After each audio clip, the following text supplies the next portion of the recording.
সহস্রাধিক ভাই জীবন দিয়েছে, হাজার হাজার পঙ্গুত্ব বরণ করেছে, কিন্তু ময়দান ছেড়ে কেউ পলায়ন করে নাই।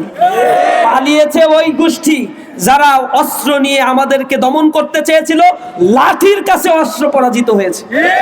ঐক্যবদ্ধ শক্তি হচ্ছে এই বাংলাদেশের গর্ব, বাংলাদেশের অহংকার। বাংলাদেশ যখনই ষড়যন্ত্রের কবলে পড়েছে, তরুণ ছাত্র সমাজ লাঠি নিয়ে দাঁড়িয়ে গিয়েছে, ষড়যন্ত্রের কবল থেকে বাংলাদেশকে উদ্ধার করেছে। সুতরাং এই বিজয় দিবসে আমরা তাদেরকে সতর্ক করি, যতই ছলচাতুরি করেন, স্বাধীনতার সার্বভৌমত্বকে যারা লালন করে, তাদের মধ্যে বিভাজনও তৈরি করতে পারবেন না, তাদেরকে দমিত করতে পারবেন না, ভয় ভীতি দেখিয়ে তাদের কর্মসূচি থেকে তাদেরকে বিরত করতে পারবেন না। দৃঢ় বন্ধনের আস্থায় শক্তিশালী স্টিলের আরেকটি নাম জেডএসআরএম।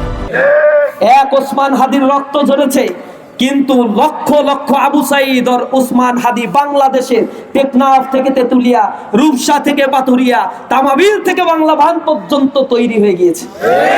সুতরাং আমরা বলি, এই বাংলাদেশকে এখন রিকনস্ট্রাকশনের সময় এসেছে।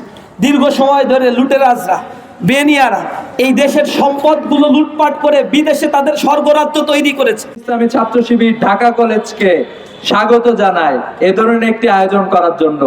তরুণরা যদি সকাল সকাল উঠে রাজপথে নামে, ব্যায়াম করে, সাইকেল চালায়, ইনশাআল্লাহ বাংলাদেশে একটা শক্তিশালী প্রজন্ম গড়ে উঠবে। শারীরিকভাবে সক্ষম প্রজন্ম আগামীর বাংলাদেশ গড়ে তুলবে ইনশাআল্লাহ। সেই সাথে আমরা মাদকের বিরুদ্ধে আমাদের অবস্থান গ্রহণ করতে হবে। কেউ যদি মাদকের সাথে জড়িত থাকি, সেখান থেকে আমাদেরকে ফিরে আসতে হবে এবং আমাদের প্রজন্মকে, যারা এই মাদক দিয়ে আমাদের যুব সমাজকে ধ্বংস করতে চায়, আমাদেরকে এই ষড়যন্ত্র মোকাবেলা করতে হবে।